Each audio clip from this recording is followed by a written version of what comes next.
일본을 여행한 후 이제 막 인천공항에 도착한 미국 여대생들이 있습니다. 그런데 사람들이 갑자기 그녀들 주변으로 점점 모여들기 시작하는데요. 그러자 여대생들은 일본에서 겪었던 트라우마가 생각나기 시작합니다. 그리고 이내 일본과 다르게 펼쳐지는 상황에 당황한 눈빛을 보이는데요. 과연 그녀들에게는 무슨 일이 있는 걸까요? 지금 사연 시작합니다. 안녕하세요. 저는 미국에 살고 있는 로나라고 해요. 저희 가족은 부업으로 미국으로 유학 온 외국인 학생들을 보살펴주는 홈스테이를 운영하고 있어요. 한국에서 온 예나는 저희 집에 들어온 세 번째 유학생이었어요. 예나는 저보다 3살 어린 중학교 2학년이었죠. 저는 예나가 그렇게 어린 나이에 혼자 외국으로 공부하러 온 게 정말 대단하다고 생각했어요. 저라면 엄마 아빠를 떠나 혼자 외국에 공부하러 갈 수 없을 것 같거든요. 곧 예나는 저희 집의 둘째 딸이 되었어요. 가족 모두가 예나를 사랑했죠. 특히 저와는 둘도 없는 자매가 되었어요. 엄마는 예나 엄마에게도 연락을 자주 하셨습니다. 눈에 넣어도 안 아플 딸을 머나먼 타국으로 보낸 예나 엄마의 마음을 안심시키고 싶으시다면서요.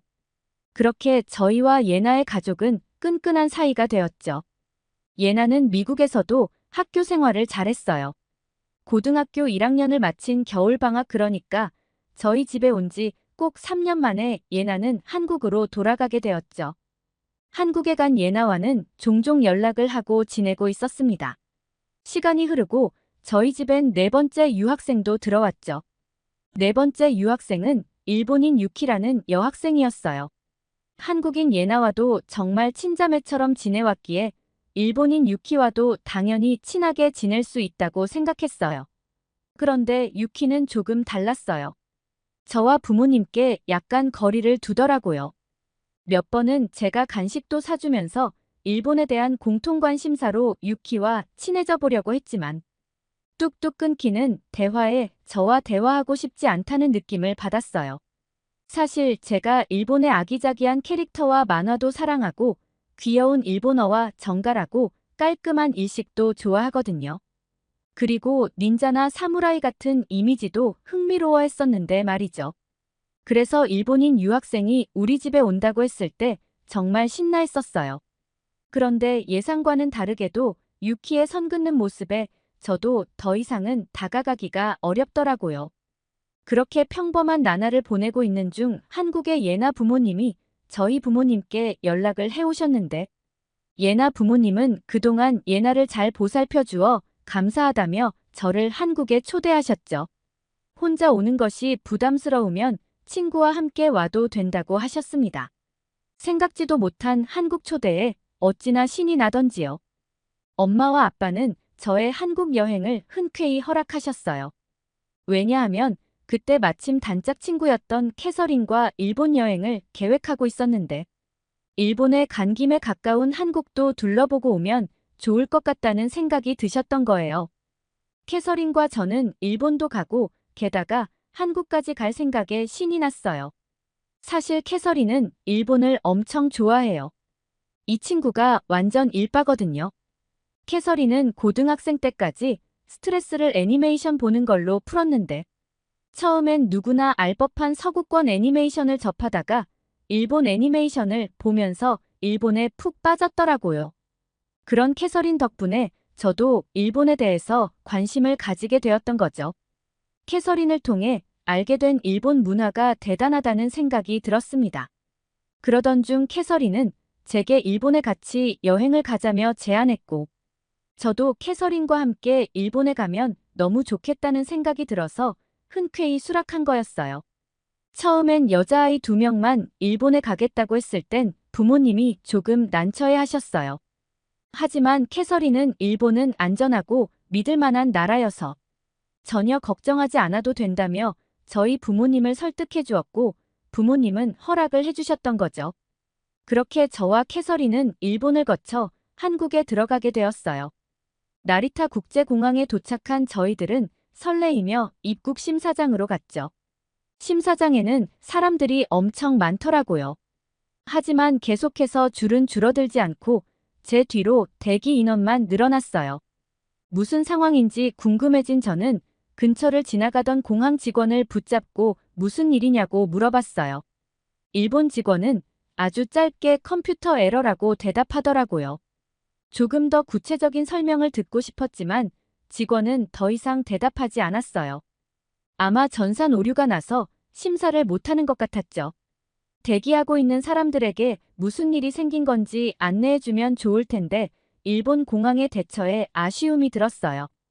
전산 문제는 바로 해결이 되지 않는지 3시간이 지나도 저희 차례가 오지 않았어요. 4시간이 지나서야 차례가 되었고 간신히 공항 밖으로 나올 수 있었죠. 저희는 완전히 녹초가 되었어요. 일본에서 계획했던 첫날의 일정을 모두 취소할 수밖에 없었죠. 저희는 바로 숙소에 가기로 했는데 일본 문화를 동경했던 캐서린은 일본 전통 가옥을 개조한 숙소를 예약해놨더라고요. 숙소의 외관은 무척 작고 아기자기했는데 침대 크기도 화장실도 엄청 작더라고요. 게다가 나무로 지은 집이라 그런지 걸을 때마다 바닥에서 삐걱삐걱거리는 소리가 너무 신경 쓰였어요. 저희는 간단히 샤워를 하고 그대로 쓰러졌지요. 늦잠을 잔 저희는 맛있는 점심을 먹기 위해 핸드폰으로 근처 맛집을 검색했어요. 마침 호텔 근처에 구글 평점이 좋은 무할리필 야끼니쿠 집이 있더라고요. 야끼니쿠는 작은 화로에 고기를 구워 먹는 음식입니다. 고기라면 사족을 못 쓰는 캐서린과 저는 기분 좋게 식당으로 향했습니다. 그곳은 QR을 찍으면 1시간 동안 무한으로 야끼니쿠를 먹을 수 있는 집이었어요. 무한으로 야끼니쿠를 먹다니 생각만으로도 행복했죠. 저희는 입구에서 QR을 찍고 음료수를 주문한 다음 안내받은 자리에 앉았어요. 테이블은 비어 있었죠. 그런데 주문한 음식은 10분이 지나도 아무것도 나오지 않는 거예요. 15분 정도 되자 화로와 함께 제가 주문한 레모네이드 한 잔이 나왔어요. 함께 주문한 캐서린의 콜라는 아직 나오지 않은 상태였죠. 시간은 계속 지났고 곧 고기와 캐서린의 콜라가 나왔어요. 그런데 젓가락은 계속 나오지 않아서 점원에게 젓가락을 부탁하고 한참 지나서야 젓가락을 받을 수 있었어요. 고기를 굽는데 화로가 충분히 뜨겁지 않은지 고기가 잘 익지 않더라고요. 간신히 고기를 익혀 한 입 먹었는데 그 맛이 정말 실망스러웠어요. 무할리필 집이 무슨 맛이 있겠어? 라고 물어보실 수 있지만 저희는 나름 구글 평점이 높은 집이어서 기대를 했던 것 같아요. 음식이 너무 늦게 나온 데다 화로불도 너무 약한 탓에 곧 이용시간이 종료되어 나와야 했죠. 뭔가 사기를 당한 느낌이 들었어요. 음식은 그렇게 늦게 가져다 주더니 계산은 어찌나 빨리 하는지 일부러 고기와 화로를 늦게 가져다 준 게 아닐까라는 의심이 들었답니다. 정말 실망스러운 첫 식사였어요. 식사 후에는 시부야 전망대에 가기 위해 지하철을 탔어요. 도쿄의 지하철은 무척 복잡하더군요. 노선표를 보는 것도 쉽지 않아 누군가에게 도움을 구하고 싶었어요. 하지만 도움을 청할 곳이 마땅치 않았죠. 느낌인지 모르겠지만 일본인들은 저희를 피하는 것 같았거든요. 어쩔 수 없이 인터넷의 도움을 받아 간신히 표를 사고 지하철에 탔어요. 캐서린과 저는 본격적인 일본 여행에 마음이 들떠 조잘조잘 이야기를 했어요. 하지만 곧 주변의 차가운 시선이 느껴졌습니다. 탈 때는 몰랐는데 일본의 지하철 안은 도서관처럼 조용하더라고요. 저희는 얼른 입을 닫았습니다. 공공장소에서 다른 사람에게 피해되는 행동을 하면 안 된다는 것은 알고 있는데 이 정도의 말소리도 허용되지 않는지는 몰랐어요. 인터넷을 봤을 땐 좋아 보였던 일본의 문화였는데 막상 제가 그것을 지켜야 하는 상황이 되자 너무 숨이 막히는 거예요. 빨리 지하철에서 내리고 싶었죠. 만일 어린아이와 함께 여행하신다면 절대 도쿄 지하철은 타지 마세요. 시부야 전망대에 올라 멋진 도쿄의 시내를 내려다보고 저희는 시내 관광을 나왔어요. 일본에서 사야 한다는 다양한 쇼핑 아이템도 둘러봤고 포장이 작고 귀여워 다 사고 싶었지만 살 수 없었어요. 신용카드를 쓸 수 있는 가게가 거의 없어서 현금으로만 쓰다 보니 환전한 돈이 얼마 남지 않았거든요. 다른 나라들은 대부분의 관광지에서 카드를 쓸 수 있는데 왜 일본 같은 선진국의 상점들이 신용카드를 거부하는지 이해가 가지 않았어요. 걷다 보니 시내 변두리 쪽으로 왔나 봐요. 일본은 깨끗한 곳이라 생각했는데 오래되고 방치된 낡은 건물들이 많이 보였어요. 거리에는 퀴퀴한 냄새도 났지요. 무서운 마음이 들어 얼른 오던 길로 되돌아갔어요. 호텔로 돌아가는 길에 풍선에서 바람이 빠지듯 부풀었던 저와 캐서린의 마음에 구멍이 난 것 같았어요. 그동안 제가 가지고 있었던 일본에 대한 막연한 환상이 깨진 것 같은 느낌이 들었죠. 캐서린도 그런 것 같았어요. 그저 각자 조용히 걷기만 했죠. 제가 이러려고 미국에서 일본까지 먼 길을 날아온 건가요? 일본에 온 것이 후회되었어요. 차라리 오지 않았다면 일본의 실체를 몰랐을 텐데 말이죠.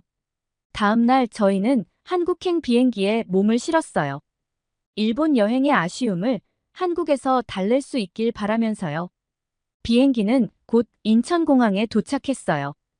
일본과 한국은 참 가깝더라고요. 나리타 공항에서 있었던 전산 문제는 다행히 인천공항에서는 발생하지 않았어요.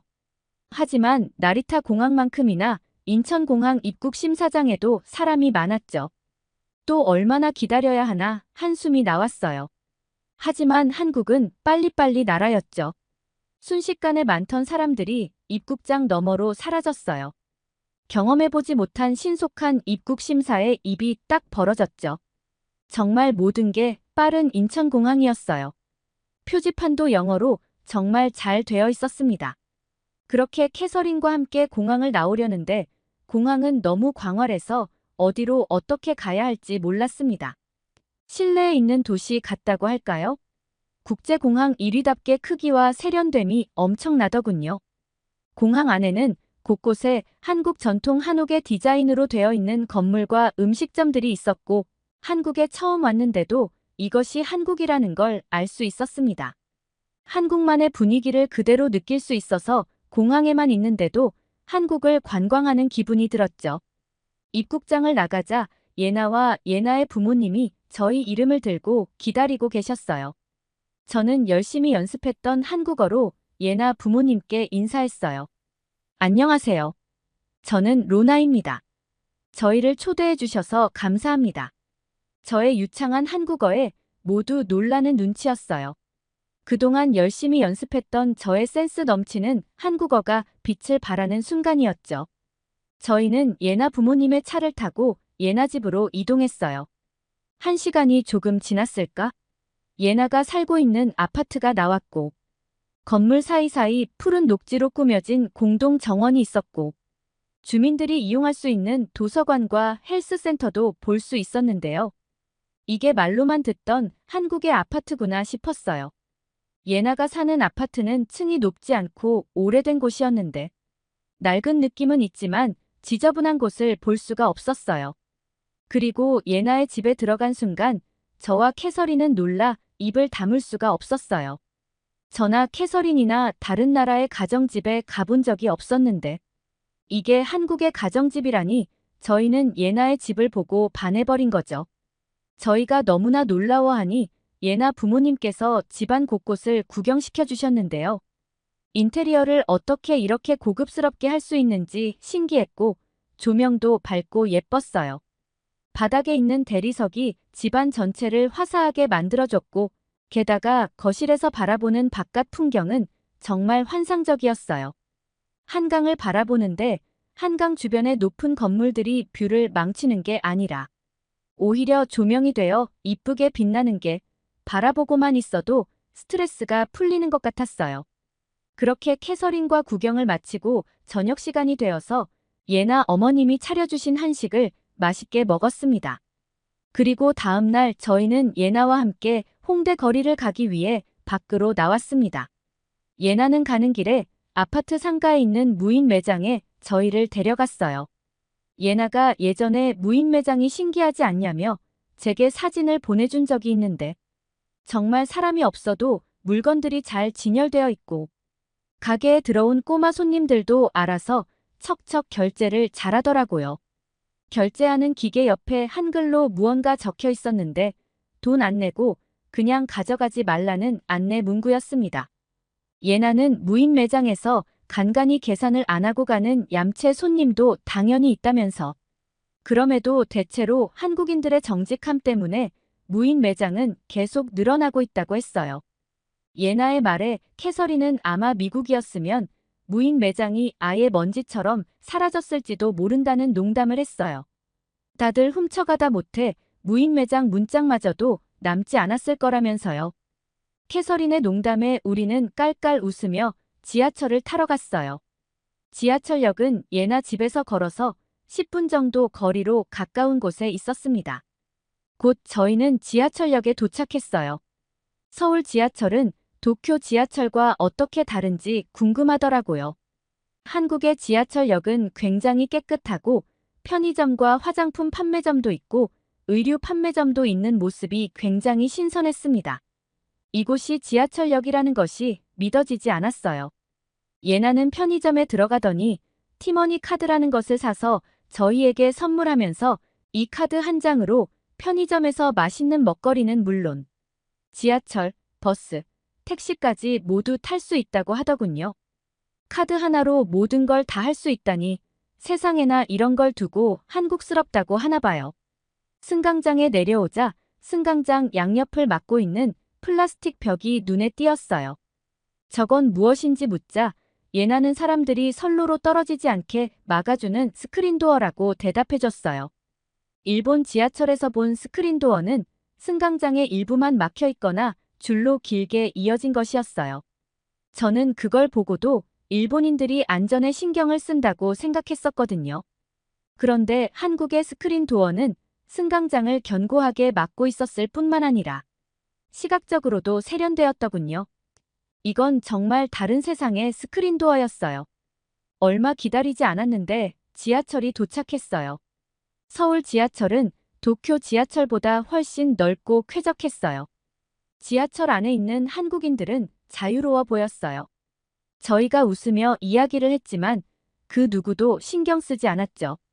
다른 사람을 배려하면서도 허용적인 한국의 분위기는 일본의 숨막히는 지하철과는 확연히 달랐습니다. 곧 저희는 시티투어 버스 정류장에 도착했어요. 시티투어 버스는 지붕이 없는 2층으로 된 버스였어요. 저희는 2층으로 올라가서 자리에 앉았는데 버스가 출발하자 곧 한국의 역사가 담겨있는 고궁들과 높은 빌딩이 어우러진 서울의 풍경이 저희 눈에 들어왔어요. 절로 감탄이 나왔죠. 버스에서는 다양한 나라에서 온 관광객을 위해 4가지 언어로 설명을 해주었습니다. 한국을 여행하는 여행객들에게 한국인의 세심한 배려가 느껴졌어요. 예나는 저희가 마음에 드는 곳이 있으면 어디든 내리자고 이야기했어요. 서울 시티투어 버스는 하루 동안 무제한으로 타고 내릴 수 있다는 거였어요. 한국을 경험하면 할수록 왜 외국인들이 한국에 열광하는지 알 것 같았죠. 캐서린은 여태 아시아에서 가장 훌륭한 나라가 일본이라고 생각했는데 한국에 와보니 그동안 잘못 생각해왔던 것이 분명하다며 자신의 마음을 털어놨어요.